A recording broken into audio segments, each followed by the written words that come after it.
Guys, ito yung ano, yung bayabas dito sa taniman. Yan, may hinog na siya.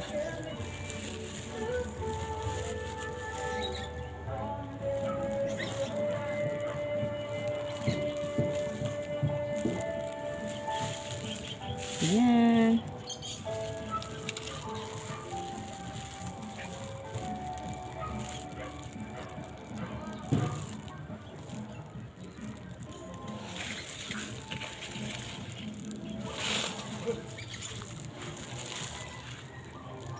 Wow. Maliliit lang to pero matatamis.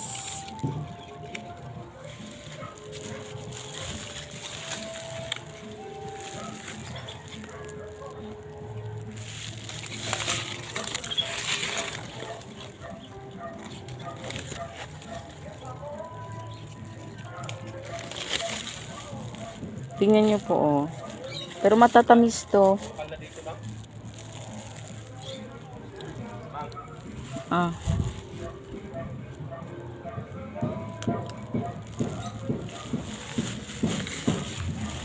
Thanks.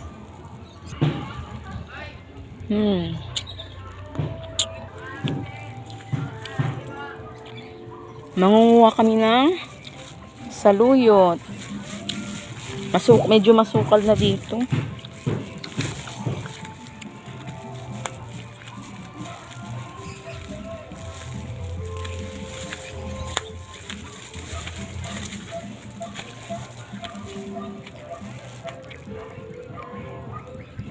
Yung lalaki ng saluyot nung yung panayang ulan pa rito, grabe ang tataba ng saluyot.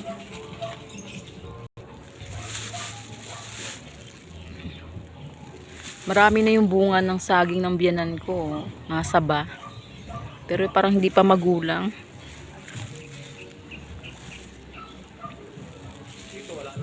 May nakita kasi ako dito na latunda na saging nakaraang buwan. Dito yun, paano dito? Parang wala na kasi baka naunahan na naman. Alam nyo na. Sukal masyadong ng madamo kasi panay ulan na kaya lumalaki na yung mga damo. Hindi na kami kumuha ng saluyot kasi ano na, magugulang na.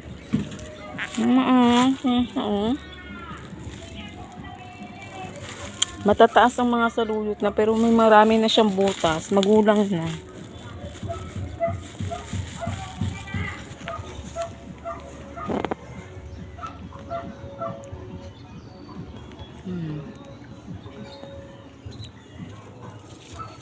Nung buhay pa yung biyanan ko, ito yung taniman niya.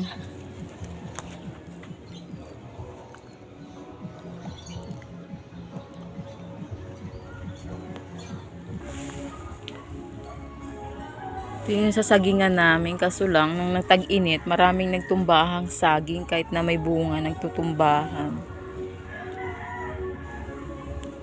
Ito. Ayan, nagdadamo si June kasi ang kapal na ng damo. Yung mga talbos siya kayong kangkong na tanim namin, natabunan na ng damo. Naging busy kasi kaya hindi na namin nadadamuhan. Matataba pa naman yung talbos. Kaso ayan, natabunan ng damo.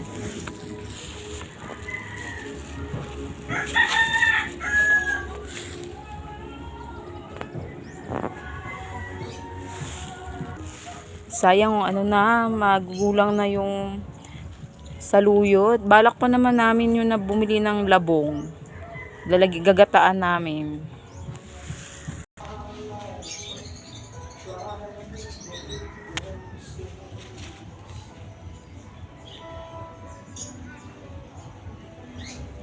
Princess! Halika, big girl!